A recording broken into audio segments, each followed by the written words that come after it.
Halo para sobat, ketemu lagi dengan saya di channel Bakulan Politik. Menteri Keuangan Sri Mulyani telah memberikan statement bahwasanya Indonesia utang ribuan triliun bukan kepada asing dan kepada asing. Tapi kalian para penyinyir supaya tahu bahwasanya Indonesia utang ribuan triliun itu kepada rakyat Indonesia sendiri. Karena Indonesia menjual surat-surat berharga yang berbentuk obligasi dan lainnya. Wahai para penyinyir, kalian para kadrun, supaya kalian sadar, supaya kalian waras. Mari saksikan video ini. Di seluruh dunia ada nggak negara yang tidak punya utang? Hampir tidak ada. Negara yang mungkin dibayangkan sama pemirsa kayak tetangga sebelah kita aja lah, Singapura, Malaysia, kan kita selalu merasa bahwa kita, mereka lebih kaya dari kita. Utang mereka lebih kecil atau lebih banyak dari kita? Bu Ani, ada tudingan Nah, bahwa itu pertanyaannya harus dijawab dulu, Ros. Nah, kan? Orang selalu mengatakan Jepang lebih hebat dari kita, Amerika yang katanya negara superpower, utang mereka gede banget, Ros. Bu Ani, Tapi mereka nggak merasa nggak mandiri loh. ya utang Jepang. Saya tidak mau ngikutin kayak Jepang atau Amerika yang utangnya gede, tapi artinya kita konteks mengatakan global bahwa saat kita ini tidak ada satupun negara yang tidak berutang. Hanya Ibu, saya mau mendapat jawaban seperti ini karena di sosial media ada tudingan bahwa utang-utang ini adalah kepentingan asing dan asing karena utang tidak gratis. Bu Ani, tudingannya adalah bahwa dengan berutang ini sesungguhnya kepentingan asing dan asing karena utang ini tidak gratis.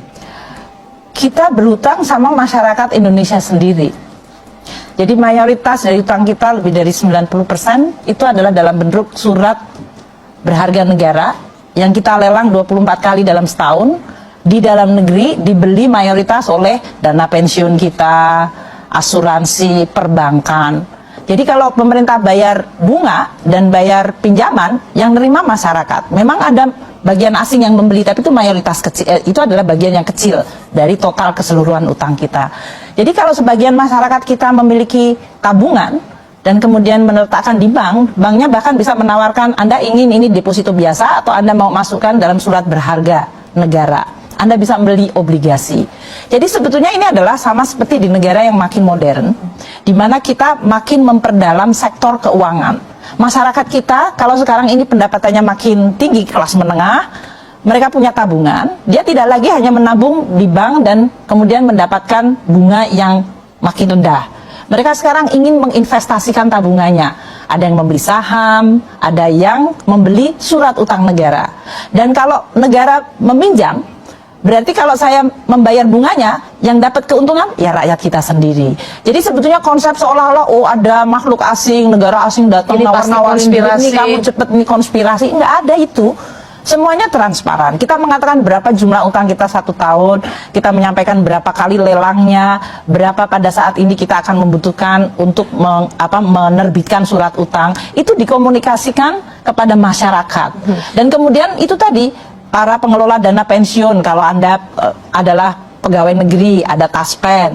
Kalau Anda pegawai swasta, dana pensiun atau BUMN, dana pensiun Anda itu nggak mungkin duitnya cuma ditaruh di bawah bantal sama dana pensiun. Itu nanti akan habis kalau nggak akan bisa untuk bayar pensiun. Jadi dia perlu untuk naruh dalam investasi, salah satunya adalah beli surat utang pemerintah. Waktu itu yang menjadi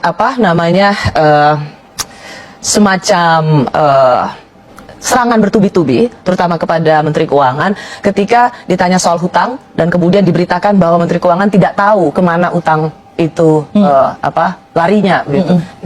Apa itu konteksnya? Bagaimana seorang Menteri Keuangan yang kemudian diviralkan dan semua media memberitakan bahwa Menteri Keuangan nggak tahu larinya hutang? Itu kan di DPR. Jadi kalau ada di dalam satu tanya jawab mengenai bagaimana pengelolaan utang, kalau jawaban saya dipenggal separuh, saya bisa mengatakan, Rosi, sebetulnya utang kita itu apakah berbahaya? Kemudian Sri Mulyani mengatakan utang berbahaya. Kan bukan begitu caranya. Jadi kalau kita mengatakan Sri Mulyani tidak tahu utang kemana, lah kalau saya nggak tahu LKPP atau laporan keuangan pemerintah nggak mungkin dapat WTP. Nggak mungkin. Kalau saya nggak tahu utang kemana, nggak mungkin kita dapat investment grade dari semua rating agency. Yang pertama kali semenjak 20 tahun yang lalu semenjak krisis itu nggak pernah terjadi. Terus, jadi, tapi kemudian orang bilang, oh itu rating agency itu asing lagi, itu pasti temennya Sri Mulyani ya, karena yang itu tadi otaknya udah ngeres. Pasti ini jadi kumpulan kalau neolib kayak nih. gitu, ya.